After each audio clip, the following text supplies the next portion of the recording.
amati mbégte feggoog yéen ci xibaaru bés bi file ci Seneweb am internet dalee nag jàmm li ci gën a fës bokk na ci mbirum responsable APR bi nga xamante ne ni ab xale bu jigéen ba itam toll si fukk ak juróom-benn moo koy tuumal wàllum viol gannaaw bu mu doon liggéeyee ca këram li ni mel nag lu bees daal di na cay tukkee ndaxte rek daal di nañuy biral ab audio bi nga xamante ne ni daal di doon na audio boo xamante ne dafay gën a duggal. Kii di Sitor Ndour mu ñuy tuumal ci boobule mbir ñu dut ko baaraamu tuuma ne moom moo Sifa Thiam ma ko doon liggéeyal Sitor Ndour tey jile ci àllarba gi la ñu ko waroon déféré bu ñu sukkandikoo ci les Échos ndaxte procureur de la République daal dinay dugal loxoom ci mbir ma la mu sàkku dinañ leen koo xamal ci les xibaar dinañu àddu jëmale ci mbirum Pape Mamadou Seck mu ñu teg loxo ca Daaru Karim wetu Mbàkke ñaari ay bés gannaaw ba mu daweewee rek ca pavillon spécial bu hôpital Aristide Le Dantec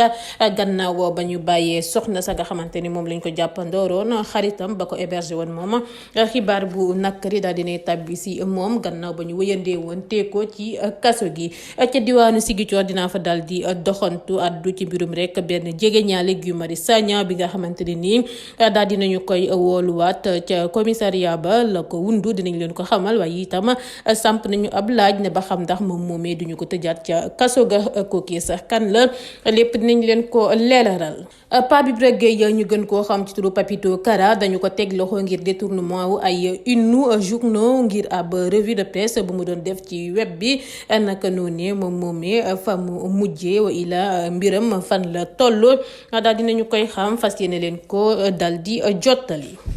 langu politique gi dinañu ci xuus Mayakor Diouf daal dinay rek xamle ay mbir si lu ñeel rek élection législative yile ak rek seen parti di Benno Bokk Yaakaar si rek lu ñu ne Yewwi Askan Wi ñoo leen daal di mëne si li ni mel dëggam yamu ca xamle wa ila rek saytu wa ila rek analyse yamu ca def daal di koy xamle dinañ leen ko daal di jottali résultat officiel législative yile nag ñoo ngi koy xaarandi fii ak àjjuma ci waxtu ba ñuy xarandi Benno Bokk Yaakaar ak Yewwi Askan Wi ñoo ngay xaree ci positionnement ya naka noonu ay leader Yewwi Askan Wi daal nañuy biral ab communiqué ngir xamle ay mbir ci seen adversaire yooyee ngir am majorité ci assemblée nationale Ousmane Sonko ki ay ñoñam la ñu ca daal di xamle dinañ leen ko jottali jawrin bu ñu dénk wàllum urbanisme logement ak hygiène publique di Abdoulaye Sow daal dinay sàkku teef bu osé ci ñi nga xamante ne ni ñoom ñoo faree ci kujjey gi ngir rek wàllum élection législative yi ak amub majorité ca assemblée nationale wàllum people dinañu ca àddu bokk ci rek mbirum Dieyla di ab xale bu jigéen buy yëngu ci wàllum woy ci suñu réew mi la di Sénégal moom mii nag daal nañuy am xibaar si lu ñeel kam bëgganteel nga xamante ne da koo ñaani woon soxna waaye ay mbokkam dañoo bañ ne duñu ko may bu ñu sukkandikoo ci waa Kawtef na mbir ma yëpp tëddee xamle nañ ko ñu fas yéene leen ko jottali Nabou Dash vidéo wam daal dina koy war mun nañoo ne gannaaw tàggoowam bi ak Njaw alias Koko di mbir mu doy waar ba nga xamante ne ni moo feeña ca boobule vidéo ñu fas yéene leen ko xamal laataa ñu siy toftal xibaaru tàggat yaram bu ñu koy ndar képpee mbokk yi tënk yaa ngoog ngeen taaxilu nees tuut rek gannaaw bàkk bi ma feggoowaat ak yéen si lu ñeel yaatal wi.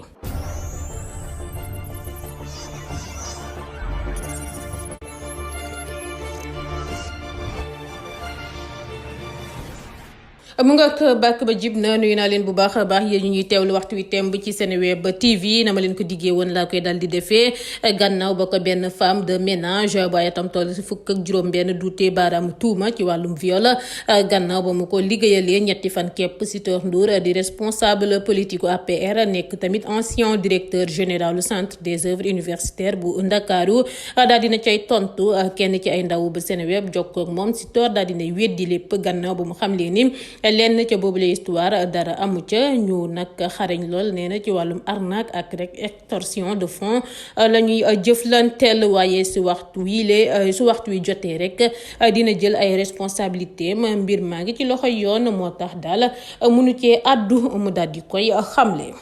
ba tey ci mbir mi ni mel gannaaw ba Sitor weddee tuuma ba Adama Thiam yi yenn élément yu enquête yu libération biral daal dinay fragiliser li ni mel si élément yooyee bokk na ci benn jokkoo téléphone ci diggante Njira Jonn yaayu xale bi ak ku ñuy tuumal seen jokkoo boobee nag mi ngi am après mbir yi waaye booba fekkagul Adama Thiam dem hôpital rawatina porter plainte ca gendarmerie Foire ci seen jokkoo boobee ba tey bu ñu sukkandikoo ci journal bi responsable APR bi da see proposé Njira Jonn jox ko lépp la mu ko laaj ngir rek ñu noppi yemale mbir mi seen diggante te bañ a porter plainte. Adama daa ñëw won ma loxoom bii di jooy waaye defuma ko dara, ngeen am dëgg wala ngeen ñàkk am dëgg sama der dina yàqu bu ngeen porter plainte. benn kilifa sax nee na ma bu dossier bi yeggee rek ci loxo gendarme yi ba presse bi jot ca sama der dina yàqu su ma defee su ma deful. yile kàddu la Sitor Ndour xamle ca seen jokkoo téléphone boobee moom ak Njira Jonn. enregistrement ba nag nga xam ne séeréer la ñu ca doon làkk ba tey bu ñu sukkandikoo ci libération daal dinañu koy booleeg dossier yu gendarmerie bu Foire jébbal parquet. yeneen élément yu ñu yokk ci rapport gendarmerie bokk na si drap bu am tache bu méngoog maniwu ak rek photo wu loxo xale boobee am ay marque violence. même source bi daal dinay xam ne ni Sitor Ndour tamit porté na plainte yaayu xale bi ca gendarmerie ngir diffamation depuis ñaar fukki fan ci weeru sulet.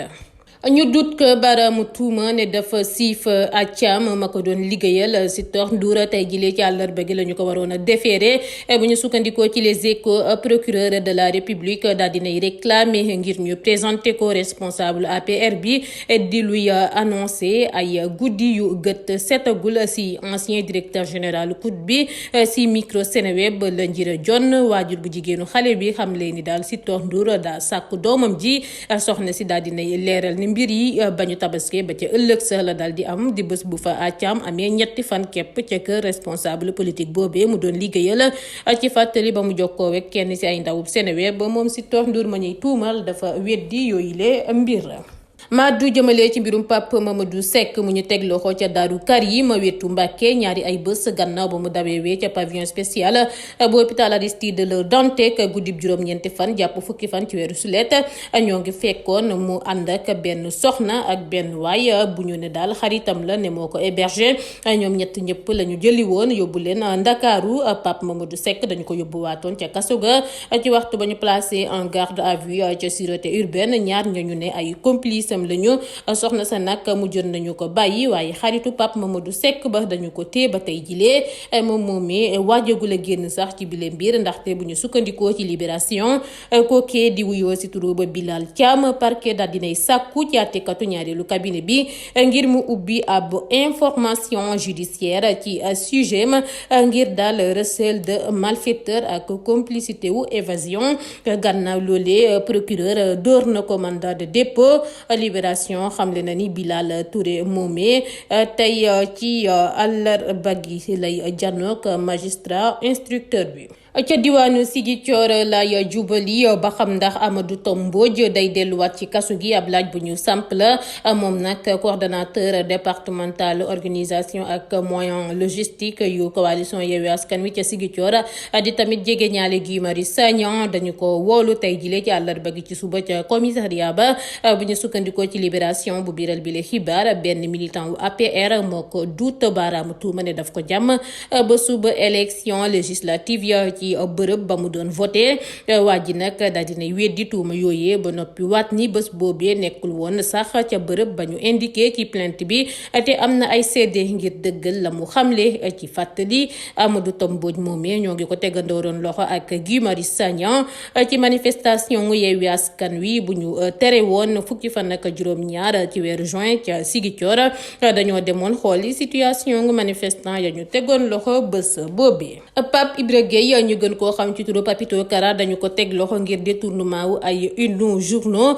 ngir ab revue de presse bu mu doon def ci web gannaaw ba mu bénéficié woo ab retour de parquet. tey ci àllarba gi la ñuy àdduwaat ci mbiram Papito Kara lu rëy mën na ko ca fekk bu ñu sukkandikoo ci journal bi lee di Libération ndax parquet sàkku na ci moom ubbiteeb ab information judiciaire ak mandat de dépôt ngir diffusion de fausses nouvelles. dossier bi àttekatu ñaareelu cabinet bi lañu ko dal di jëbbal. dibéer fanweeri fan ak benn ci weeru sulet si ndoxtelu ngoon bi ci waxtu bu résultat yu njëkku ba législative ya tàmbalee di wàcc la gendarmerie daal di teg loxo nappkat yi lee di ADMS ak GF dañu leen bett nag si quai de pêche bu Mbour ca benn gaal ngir dem Espagne bu ñu sukkandikoo ci observateur bu biral bi la xibaar déféré nañu leen ba yóbbu nañu leen brigade de recherche bu Saly moteur yeeg yeneen i bagage ya embarqué nañu leen ba ñu leen di teewlu nag weddi wuñ benn yoon gannaaw ba ñu leen xamalee ni daal dañoo bëggoon a prox ndollu ci élection législative yi ngir amal seen projet boobee te duñu attirer attention gu takk der yi waaye nag malheureusement si ñoom ba dañoo yoole seen plan woowee gendarme yi ñetti nappkat yooyee nag ñoo ngi sokkee ko Mbour ak Saly dañoo joxoon dig daje candidat yu immigration clandestine gi ca quai de pêche ba départ ba ñoo ngi ko rek kale woon bu 22h jotee ak seen client ya wa ila rek seen client yooyee sax ñoo nga versé woon diggante 400 000 jàpp 600 000 francs CFA ñoo ngi jógee ko woon Rufisque Saint-Louis Mbour ak ca diwaanu Gambie ADMS ak GF déféré nañu leen parquet bu Mbour niki démb ci talaata ji ngir traficu migrant. ba tey ngeen di teewlu xibaaru bés bi file ci Seneweb ma xuus ci langue politique bi Mayekor Diouf daal dinay xamle ni 2/3 électorat bi ci Benno Bokk Yaakaar la nekk loolu mooy dëgg ba tax na daal bu ñu ko bëggee def élection présidentielle dañuy daan ndax njiitu réew mi Macky Sall boo bëggee xool ci résultat yooyee da ngay fauché carte bi rax ci dolli njiitu réew mi Macky Sall ku koy atte da nga koy atte ci bilan wom ci lu mu liggéey te Sénégalais yi jéppiwuñu ko li mu liggéey si réew mi lee mi ngi ne fang ñëpp daal dinañ ci teg seen gët gannaaw loolee mu xam leen élection yi bokkul te nag pourcentage yi dañu ci war a def ndànk ndaxte nekkul ne da nga am 30% rek amoo majorité teg ci zone yu bëri dañoo compétir si rek nu wuuteeg wàllu ñoom waa Yewwi Askan Wi mel ni dañoo nekk ci intersyndical ba tax na intercoalition boobee di Yewwi Wàllu du intercoalition boo xam ne dafa nekk sous des mécaniques bu ñu jàkkaar lool mu xam le ko ba tey moom moomee di Mayekor Diouf ci ab waxtaan bu mu sekkoo nag suñu benn naataango. mojjuñu leen ko ci bopp xibaar yi résultat officiel législative yi ñoo ngi koy xaarandi fii ak àjjuma ci waxtu ba ñu koy xaarandi nag Benno Bokk Yaakaar ak Yewwi Askan Wi ñoo ngay xare ci positionnement yi naka noonu ay leader Yewwi Askan Wi daal dinañuy biiral bu communiqué ngir xamle ay mbir ci seeni adversaire yi ngir am majorité ci assemblée nationale njiital APR bu tournure campagne bi gàllankoor ak résultat yi nga xam ne ku jege ca mëne mer ba futt la def tax mu ne daal Antoine Diome na débrouillé wu ngir trouver ko juróom-ñett fukk ak ñaari député compté ngir rek certainement ci ab ralliement bu ñu programmé ngir am juróom-ñett fukk ak ñett ya ñu exigé ngir am majorité bi lépp dañu koy joué ci gonflement au suffrage yi béj gànnaaru réew mi ngir jéem a wàññi seen écart ba noppi yokk seen score bi ci proportionnel bi ñu préciser ko ci seen document woowee bu ñu sukkandikoo nag si ñoom Macky Sall dafa bëgg a fabriquer ñetti député ci liste nationale bi di teg pression seeni ay représentants ci département yu Matam Podor Kanel ak Ranérou ba noppi xañ Yewwi Askan Wi ay député yu ñu war a am Ousmane Sonko ak yi ay ñoñam nee nañu daal sàcco ba suffrage yi yoon moo koy dal di mujjee validé gannaaw ba ñu ne ñoo ngi teg ay pression ci ay commandement wu police ak gendarmerie ngir waajal ay pexe ci askan wi ak teg loxo ay leader naka noonu ne la ñu ne nag ñoo ngi dànkaafu bépp acteur système fraude boobee ak confiscation jël nañu seede sénégalais yeeg opinion internationale bi seen njuuj njaaj bu ñuy waajal duñu ko bàyyi mu jàll. Benno Bokk Yaakaar minoritaire la assemblée nationale ak ci réew mi ñu xamle ko ci conférence su ay leaderu Yewwi Askan Wi. jëwriñ bu ñu dénk wàllum urbanisme logement ak hygiène publique di Abdoulaye Sow daal dinay rek wax ne kujje gi am na toor si gëm ne daal ñooy doon majoritaire ci assemblée nationale ba noppi ne dañuy imposer cohabitation njiitu réew mi Macky Sall bu kujje gi bëggee siéger ci nguur gi dara terewu leen wax lu ñu bëgg njiitu réew mi mu xamle ko démb si talaata ji ca diwaanu Kaffrine moom moomee di Abdoulaye Sow gannaaw loolee mu yokk ci ay kàddum ne ci waxtu bile ñu toll ñoom ñooy majoritaire te lu Déthié Fall wax ne Yewwi Askan Wi am na juróom-ñett fukk ak ñetti député teguwul fenn bu ñu jëlee scrutin bi ci plan national bi am nañu 47,8% ci suffrage yi di lu tax ñu dal di jiitu ci scrutin bi mu xamle ko ba tey moom moomee di Abdoulaye Sow di jëwriñu njiitu réew mi Macky Sall.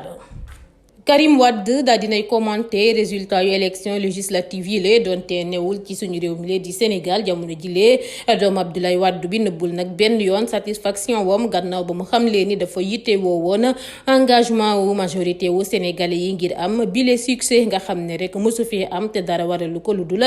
ku jógu xarañ lool te booloo gannaaw loolee mu yokk si ne gulleet ci histoire u Sénégal njiitu réew retrouvé wu rek sans majorité ci assemblée nationale laata muy woo ku jégi ngir ñu wëyandi topp dynamique mbooloo bi kàddum yi leen nag moo ngi ko yëkki moom Karim Wade si ab bataaxal bu mu dal di biral. People woykat bile di Dieyla gëj nañu ko gis tuuti depuis nag ba mu génnewee singlam bile di jaayu leen Dieyla rarement lay fësal boppam ci réseaux sociaux yi gisuñ nag sax benn photom ci tabaski bi tax waa Kawtef fa def ay saytu ci la mu nekk bu ñu sukkandikoo si ñoom ca seen saytu yooyee la ñu yëgee ni woykat bile di Dan l'Unique ak Dieyla dañuy bëggante depuis bu yàgg sax waaye nag seen bëggeel boobee si sutura la ñu ko doon dund bu ñu sukkandikoo ba tey ci source Kawtef Dan yebal na ay waajuram semaine bi ñu weesu ca kër Dieyla ngir ñaan ko soxna waaye nag famille yu Dieyla dañoo bañ ba tëdd su suuf ne duñu ko may seen doom joojee lu tax ñu taxawee si tànk yooyee xamle wuñu ko ba tey bu ñu sukkandikoo ci waa Kawtef gannaaw tàggoowam beeg Njaw alias Koko bu defoon polémique Nabou Dash daa xamle woon ni violence conjugale moo sabab seen tàggoo naka noonu nii la amaat te borom kër ngir juróomeelu yoon bi dal di doon jamono jile madame Bergane bu ñu sukkandikoo nag ci xibaar bu ñu jëlee sans limite Nabou Dash vidéo wam daal dina koy war ndaxte daf caa xamle ni mariage am yu weesu yëpp ay projet yu mu tegoon la te nag fa muy yem da ko appoon moom moomee daane woon mënul woon wan gannaaw ila tàgg koko ndaxte remplir gul compte bancaire am ne nañ boobulee vidéo wam moom Nabou Dash daal dina koy war noonu laay xuusee ci xibaaru tàggat yaram bu ma koy ndar képpee ca ba muy jànnoo ko presse bi ca stade Amadou Barry ci lu ñeel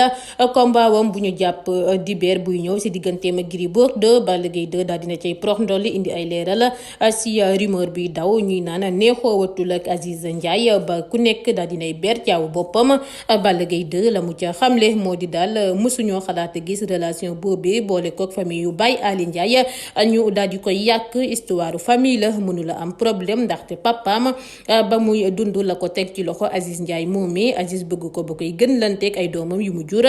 Baye Ndiaye tamit ni mel ba tax na nag même bu defoon lu jàdduwul même bu soloon ay sagar ne ñu àndul ak seen xel duñu ko mës a bàyyi te dinañu wëyandi di koy toppatoo comme nag nu ko waajuram bu góor bu dëddu àdduna sàkk ko si ñoom daal di koy jël dënk ko seen papa Baye Ale Ndiaye ak seen yaay Khoudia Diop même bu doon dama doon comporté woo sax nu baaxul bés bu yàlla sàkk ak ñoom duñu ma mës a rejeté ba faw mënuñu ma bàyyi mu xamle ko moom moomee di Balla Gaye 2 mu ngoog foofee laa yem ak yéen tey ci xibaaru bés bi jaajëfal naa leen bu baax a baax yéen ñu ko doon teewlu fépp ci àdduna bi